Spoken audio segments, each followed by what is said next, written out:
HMS Rodney, named for Admiral Rodney of the mid to late 18th century, was the second of the two Nelson-class battleships, which of course were built as the result of the Washington Naval Treaty. With both ships laid down on the same date, 28th of December 1922, in Rodney's case she was built at Birkenhead by the Cammell Laird shipyard, launched about 3 years later in December 1925, and after trials commissioning in November 1927, 3 months after her sister ship. Whilst Nelson would spend much of her time before World War II in the Mediterranean and travelling across parts of the world, Rodney would work out the various issues with the class's guns and turrets whilst serving exclusively in the Atlantic, North Sea and Channel, as she would continue to do for most of the rest of her career. As such, her crew would be involved in the Invergordon Mutiny, which was a dispute over pay in 1931, with the crew expressing their participation in this mutiny by doing their regular maintenance and cleaning jobs, whilst ignoring any other orders from their officers, as well as finding a piano from somewhere so that they could have a nice sing-along on the main deck. That particular incident aside, with most of the other issues affecting her main battery resolved, she started to become something of a technological testing vessel, becoming the first Royal Navy battleship to be equipped with radar in 1938, which was good. Later on, she was fitted with better radar, which was also good,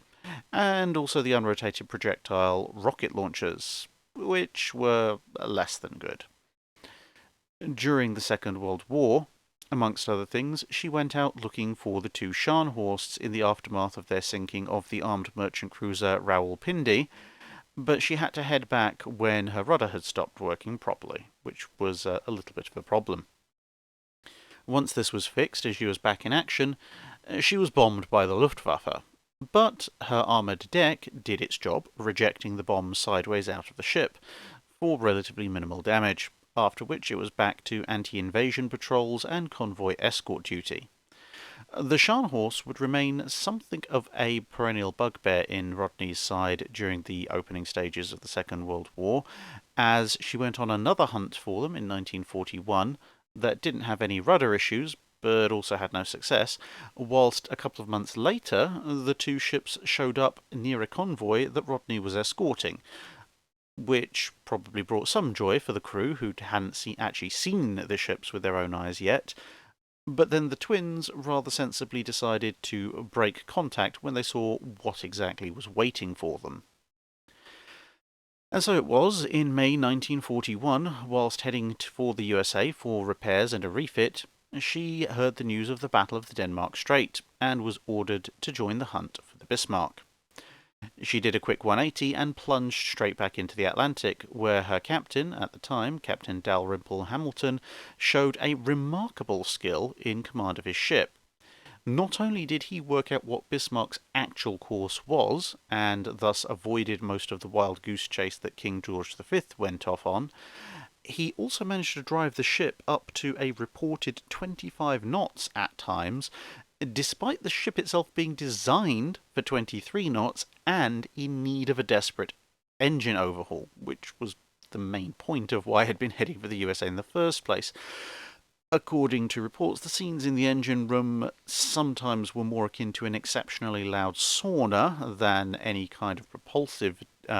room, but nothing major broke that couldn't at least be temporarily patched up, and fairly quickly at that.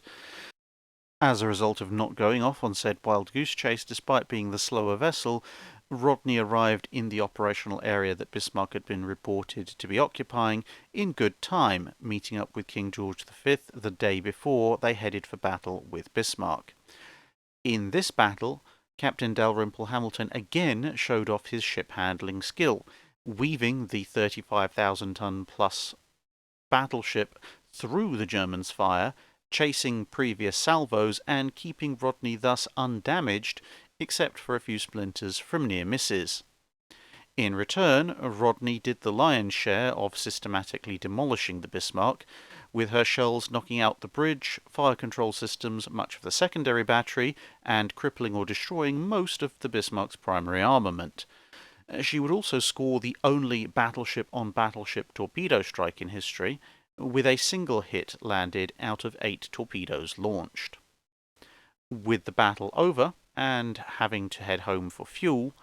Rodney then set out again for America, this time arriving untroubled by the need to send further German capital ships to new homes on the ocean floor, and would receive the much-needed engine repairs as well as upgrades to her anti-aircraft suite, largely in the form of multiple octuple pom-pom 40mm mounts that she'd brought over in crates. By September, she was sent to join Force H for Malta convoy escort work for a couple of months before heading back for another small refit, where she received her third set of radar and one of many tranches of 20mm Oerlikon anti-aircraft guns. Then it was back to the Mediterranean again for more Malta operations, as well as supporting Operations Torch and Husky, the invasions of North Africa and Sicily. She was kept on a relatively short leash by the Admiralty, who wanted her to be able to sail back to the UK at any time when intel might indicate that Tirpitz might be about to sail, and having developed a taste for shore bombardment, she would be assigned to the D-Day landings in 1944, where, once equipped with anti-missile jammers in case of Fritz X or similar devices appearing in the skies, she would fire her 16-inch guns miles inland in support of Allied troops, often to their great approval, with a few unfortunate German armoured fighting vehicles learning in all 3 landings that a 16-inch high-explosive shell was remarkably bad for things like their health, their continued existence, and indeed their remaining upright. However, she had entered into the war in quite the need for an overhaul, and various defects and leaks would occur, be patched, reoccur, get worse, get patched again, etc., etc., in an ongoing cycle throughout her career in the Second World War. Finally, after her fire support mission off Normandy, plans were drawn up for a full modernisation, as in early 1944 there had been some question as to whether or not she was even seaworthy. But these were not executed, as the war in Europe had shifted more and more to a land war, and the war in the Pacific needed fast battleships that could keep up with the carriers, which Rodney, for all her other superlatives, definitely wasn't. Thus, by the end of 1944, Rodney found herself as flagship of the home fleet,